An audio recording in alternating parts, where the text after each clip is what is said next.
Hi everyone, in front of me I've got Samsung Galaxy S24 Plus, and let me share with you how to clear the browser on this device.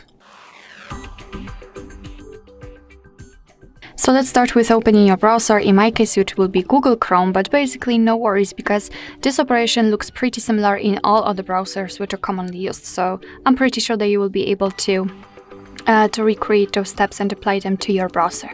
So here all we have to do is to tap on the three dots icon in the right upper corner and tap on the history.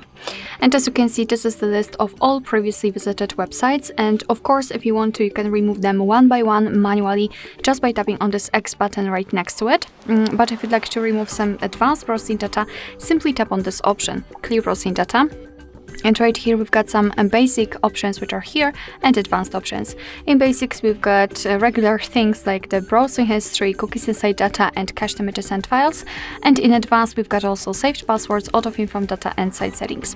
If you want to remove something, make sure that it is marked, so I will remove everything. What is more, we can change the time range from last 15 minutes to 24 hours to 4 weeks or even all time. It's up to you, just choose the option and tap on clear data. And as you can see, the history is right now empty, which means that we just successfully removed actually everything. Alright, so that will be all. Thank you so much for watching. I hope that this video was helpful, and if it was, please hit the subscribe button and leave the thumbs up.